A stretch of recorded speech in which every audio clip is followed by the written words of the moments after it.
What's going on, artists? This is Donovan with Artistic Peace, and we are going to be going over some basic tips for drawing a realistic eye.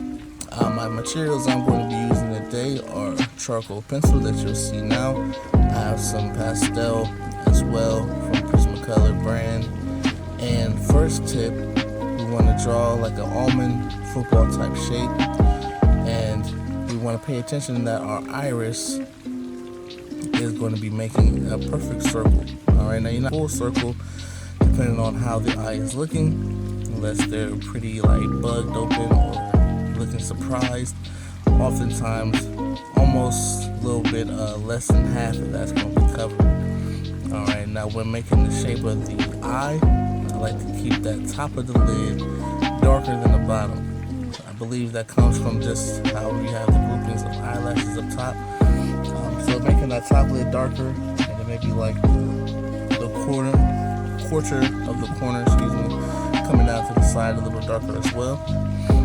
Now what you see me working on there was making a little blending tool. I like to use my own with like a scrap piece of paper, twisting it up. Alright, keeping the outside of the iris dark. So the word of the day here is going to be contrast. Alright, so contrast is the difference between lights and darks, like right next to each other. So when it comes to drawing like a realistic eye, the thing that I think attracts us the most is when you have like that light color iris, and then that iris is going to be dark on the outside.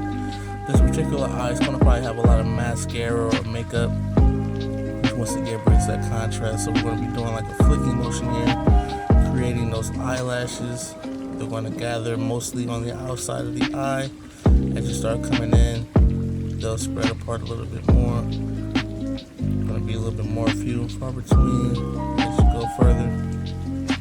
Now when it comes to the bottom, you'll see a slight little gap from where the eyeball is touching the eye socket and where the eyelashes actually come out.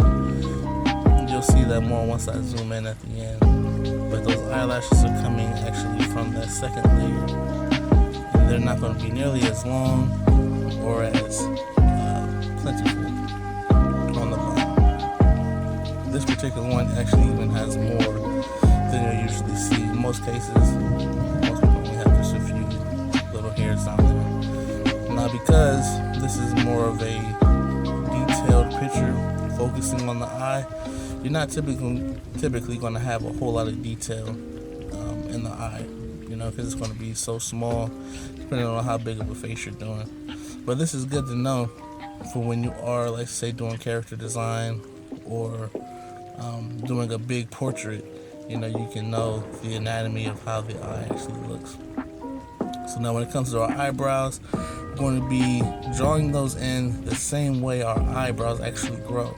Right, so our eyebrows are a whole bunch of individual hairs, that are growing towards a direction.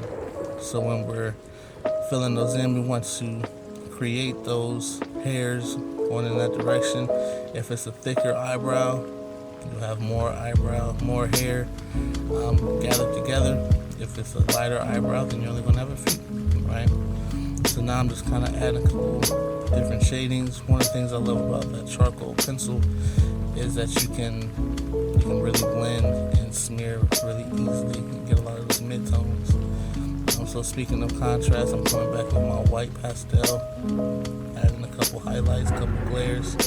That goes a long way, especially when it comes to making it look realistic. I think it just kind of magnifies, because our eyes are always wet, right? That's why we're blinking so much. So adding those white glares really shows that the eye is wet. Now this is just a quick sketch. There's definitely a lot more work that can be done here. As a matter of fact, I'm going to be adding a couple more things here, darkening up the outside of the iris. There's a couple places that we can blend a little bit better. Alright, so when it comes to drawing something realistic, take your time. Alright, there's no real rush. One of my favorite things to do growing up was just drawing a bunch of eyes, and it was always hard for me actually to create equal eyes, and I'll talk more about that in another video as far as drawing eyes equal to each other. But I used to just draw, all eyes all over my page, just practicing, getting the iris right, and getting the shape right, and all that, practicing eyelashes. That's something, the eyelashes for sure is something that you want to practice a lot to kind of get that second nature, that muscle memory of that. But yeah, biggest key and tip that I can give as far as drawing is just to keep drawing every day, even if it's something small and something that's not super detailed. Just do something with your pencil. Do something. Draw anything. So I'm using my blending tool here, just kind of blending in, smoothing some things out here. We'll be doing some more detailed videos where I'm drawing a little slower. You'll be able to draw it with me. Getting everything set up here with the channel. But yeah, so thanks for joining me today. Next up, we're going to be going over some proportions of the face. Stay tuned for some more time-lapse drawings, and y'all keep drawing. Love y'all.